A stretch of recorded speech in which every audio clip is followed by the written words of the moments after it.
Bom dia, seu Madruga. O que tem de bom? Bom dia pra quem? Fique por dentro das notícias do dia da pior forma possível. Apresentação: André Arruda.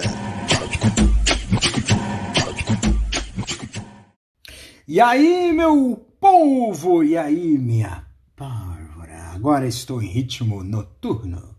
Só que é de manhã que vai sair esse vídeo, né? Hoje é terça-feira, terçol ou não? Eu sou o André Arruda e esse é mais um Bom Dia. Para quem? Para quem? Bom dia. Espero que seja para você. Bom dia maravilhoso, um dia fantástico, um dia incrível. Só não é um bom dia porque é o day after da saída do Dória, do páreo de presidente, e aí não se sabe para onde que ele vai. Se ele vai para o Senado, se ele vai se candidatar a governador, o que ele vai fazer? Não sei. O que eu sei é que o negócio vai ficar pesado, né? Eu tava falando tava pensando sobre essa situação aí do Dória, né? Porque vai ficar um belo de um racha, uma bela de uma treta no PSDB, né? E o pessoal tá dizendo que tá se encaminhando para o PSDB apoiar Simone Tebet, né? Do MDB. Mas dizem que a coisa vai ir um pouco além. Já não é mais tempo de fazer a federação, né? Mas a gente pode ter aí uma fusão, né? Ou seja, o PSDB voltar para a barriga da mãe MDB, né? Porque, para quem não sabe, o PSDB ele surgiu de uma dissidência do PMDB, eram chamados de deputados tucanos, né? E aí esse grupo ele saiu do PSDB, do PMDB e fundou o PSDB. Se tornou, na década de 90, o principal partido político do país, né? Emplacou a eleição e reeleição do FHC, mas depois disso, né, teve na década de 2000 um embate com o PT, e em 2016 caiu em desgraça. Caiu em desgraça graças ao bolsonarismo. A gente sabe que o fisiologismo tem um flerte muito bom, muito grande com o conservadorismo. Então muita gente, inclusive dentro do PMDB, do MDB e do PSDB, que vão apoiar, vão fazer palanque pro Bolsonaro. Então assim, virou uma colcha de retalhos, esses partidos que eram então poderosos. O MDB era poderoso nos anos 80, nos anos 90 o PSDB, nos anos 2000 aí cresceu muito o PT, né? Em 2010 aí que foi o salseiro todo que gerou essa mudança radical na questão política, né? E que fez crescer a extrema-direita, né? Então é uma coisa sensacional. E aí vem a competição do campeonato de trapalhadas, né? O campeonato de trapalhadas, o governo, por menos de 40 dias, demitiu o presidente da Petrobras. É tipo, oxe, what the hell, né? Então tem a indicação de um novo presidente, né? Foi uma coisa assim espetacular, né? O Lira, para provar que ele é um pau-mandado do Bolsonaro, destituiu da vice-presidência um crítico do Bolsonaro, né? E aqui tem uma notícia que é interessante, né? O PT tem uma conversa com Arida, que foi um dos responsáveis pela formulação do Plano Real do governo FHC. Então, eu estava comentando com uma amiga minha, ela é economista, né? E essa amiga minha, ela estava comentando o seguinte comigo, né? Eu estava comentando sobre essa questão política, política e econômica, né? Porque nós estamos numa situação, hoje, o cenário é de crise do Plano Real. O Plano Real, que vai fazer 30 anos, né? O real, ele vai fazer 30 anos em 2024, tá?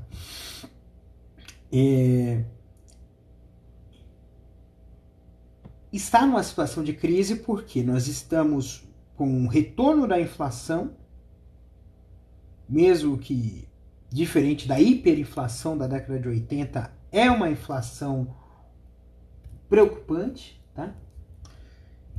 E estagnação econômica. Então, nós estamos numa situação de estagflação. E aí, precisa se rever quais são os mecanismos que a política econômica brasileira tem hoje. Isso precisa ser revisto. O Plano Real, na verdade, ele foi um plano que inicialmente não era exatamente completo. Ele tinha a primeira fase, que foi em 2004, que foi a estabilização monetária, a desindexação da economia, né? A segunda fase foi a fase da questão fiscal, né? Lei de responsabilidade fiscal, aperto das finanças, mas eu sempre costumo dizer que como foi conduzida essa política, a gente pode chamar que o que foi feito não foi um ajuste fiscal, e sim uma política de austeridade. E eu sempre costumo dizer que, em termos econômicos, o mercado e o capital não é bom jardineiro, né? Ele sempre vai querer podar aquilo além da conta. E aí, questão de privatizações, redução do papel do Estado na economia, arroxo salarial, congelamento de salários dos servidores públicos, né? Então teve tudo isso. Mas na verdade não precisava fazer isso, né? Na verdade, o que poderia fazer para que fosse mantidas as condições, porque assim, o serviço público, em comparação ao seletista, ele não tem, ele diz que tem algumas vantagens, mas são vantagens em contrapartida de algumas coisas que o emprego formal não tem. Quer dizer, que o emprego formal tem e que o emprego público não tem. Então, por exemplo, uma política de salários mais livre no setor privado, fundo de garantia, né? E outras benesses, né? E diferentemente, por exemplo, o emprego público, o serviço público, né? Não tem isso, mas aí você tem que ter algumas contrapartidas. Por quê? Porque é necessário atrair. As pessoas têm que entender que é necessário atrair os melhores profissionais para fazer com que o serviço público seja conduzido com eficiência, com profissionalismo e eficiência. Uma coisa que o pessoal não entende. Por quê? Porque foi implantada essa cultura de que no serviço público só tem marajá, gente que só bate ponta e vai embora. Sim, existem pessoas que fazem isso, mas essas pessoas elas têm que ser punidas, né? Entendeu? E aí, o terceiro pilar do Plano Real seria a questão do investimento público, tá? O investimento público é uma forma, tá, de catalisar a questão econômica e trazer desenvolvimento, um desenvolvimento mais igualitário. Então, isso aconteceu nos governos do Lula, né, e no primeiro governo da Dilma. Entendeu? Então foi esse processo, né, fez com que chegasse o Plano Real, né, com 15 anos de idade, chegasse a seu auge. Mas depois disso é que a coisa desandou, né? Teve a crise, né, de 2009, 2008, né? Teve que ser feito ações anticíclicas para evitar essa situação, mas para poder desfazer uma ação anticíclica é problema e é treta, e principalmente quando se trata de empresários que não têm o entendimento, né, não têm a sensibilidade de entender que o momento era um momento de fazer sacrifícios em prol de uma sociedade. Então, aí nós temos um problema. Fora alguns erros de parte a parte, então são coisas que a gente precisa ficar esperto, tá?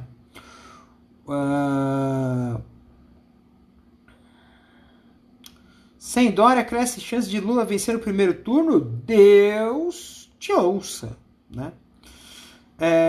Ontem começou aquele fórum de Davos que né?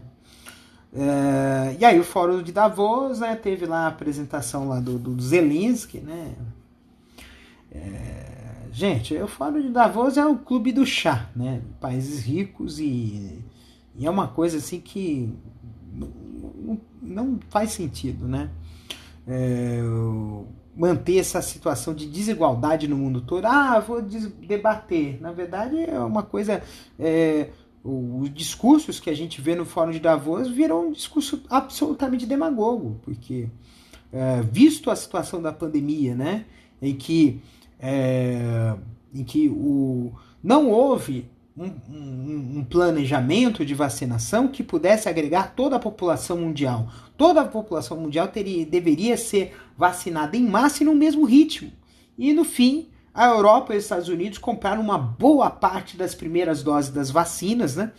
Justamente promovendo essa desigualdade. E o resultado foi óbvio, né? O resultado é que se houvesse esse trabalho coordenado de vacinação, o problema da pandemia do Covid-19 teria se resolvido há muito tempo e não haveria chance de haver novas subvariantes.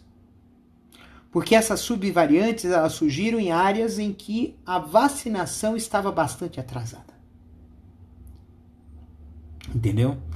Então é esse o grande mal, o grande problema que está havendo aqui. O governo reduziu em 10% o imposto de importação de arroz, feijão, carne e outros produtos. Que coisa, hein?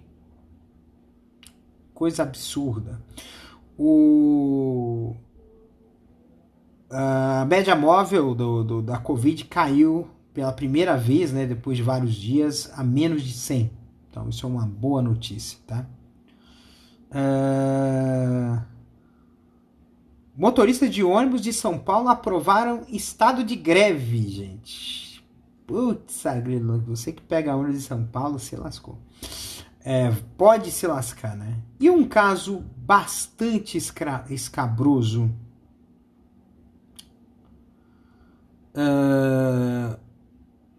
Uma mulher, uma moça, foi raptada e mantida, sequestrada por um rapaz, por um homem que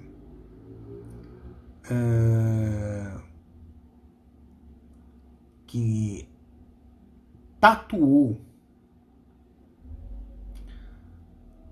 o nome dele na cara dessa moça.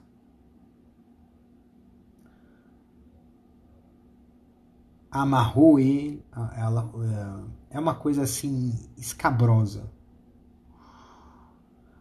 E ele reflete muito a questão da misoginia, a mulher ser tratada como objeto.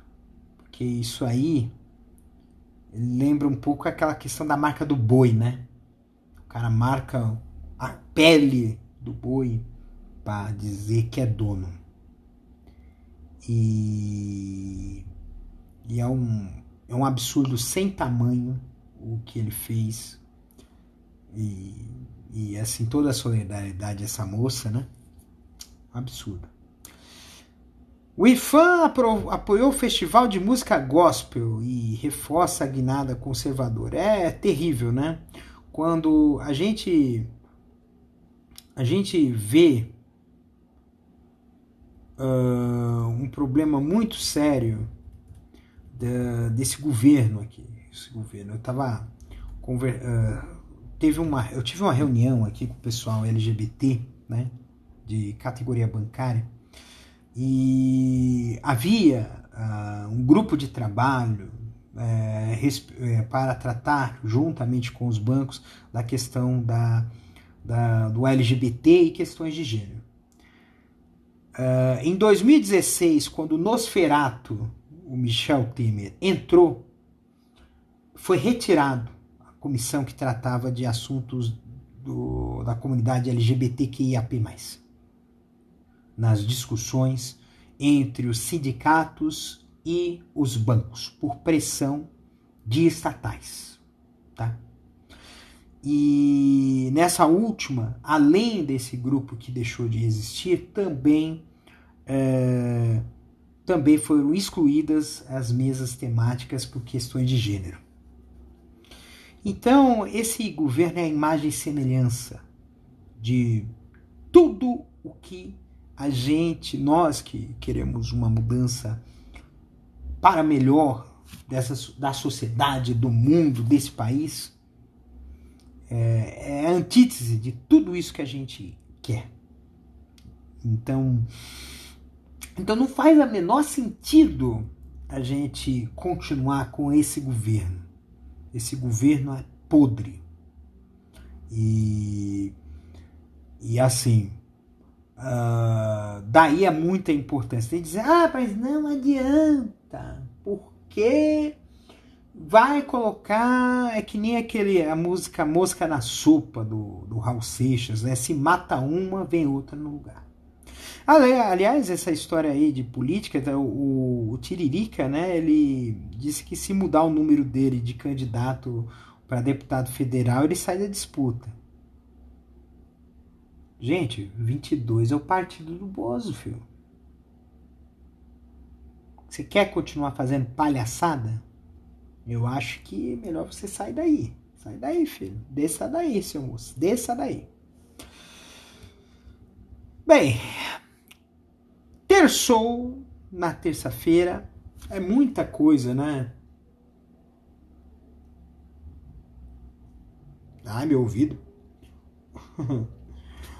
É muita coisa nesse Brasil e é assim, é umas coisas assim que deixa a gente cabelo em pé, mas a gente precisa ter um entendimento do seguinte, eu acho que é uma coisa que é muito importante a gente precisar ver com muita... Acho que a gente precisa fazer com que o amor prevaleça. Tá difícil, né? Amar é algo que é sublime e isso muda tanto a vida da gente. Amar, ser amado. Mas não precisa ser aquele amor de pá, pum, pum, pum, né? O amor sexual, né? É o amor fraterno também. O amor às coisas que nos engrandecem. O amor à sabedoria, o amor ao próximo, ao irmão, ao filho. O amor da amizade. Eu amo o meu amigo é fantástico. Aliás, tantos amigos que eu fiquei tão feliz, né, de conhecer novas pessoas, novos amigos nesses últimos tempos. E quem ama,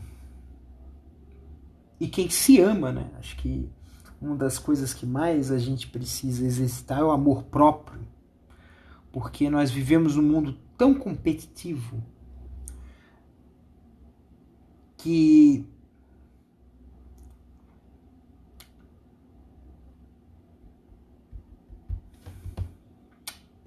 complicado. A gente vive num mundo tão competitivo que nós todos somos pedra e ao mesmo tempo vidraça. Como assim? Nós somos acusadores e acusados ao mesmo tempo. Nós atacamos os outros e somos atacados.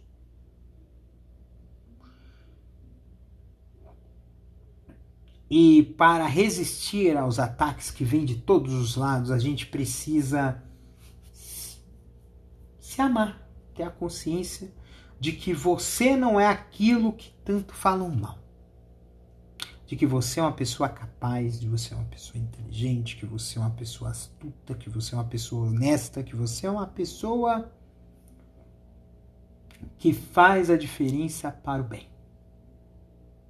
E é difícil fazer isso. Porque todo mundo pede para você fazer mal. Ser malvado. E não é assim que a banda toca. A gente precisa exercitar o amor. E quando a gente se ama, a gente ama os outros.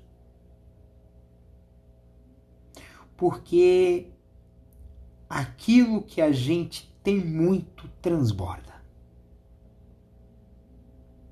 Então transborde de amor. Ame a si mesmo e depois distribua, espalhe esse amor pelo mundo. Um beijo no coração de vocês, cuide-se, tá? E até quarta-feira, mais um episódio. Esse episódio, hoje é dia 24, né? Então, se eu não me engano, esse é o episódio número 85. Então, tô chegando no episódio número 100. Daqui a 3 semanas aí, é 100º episódio de Bom Dia Pra Quem. Então, um beijo, cuidem-se. Tchau, tchau.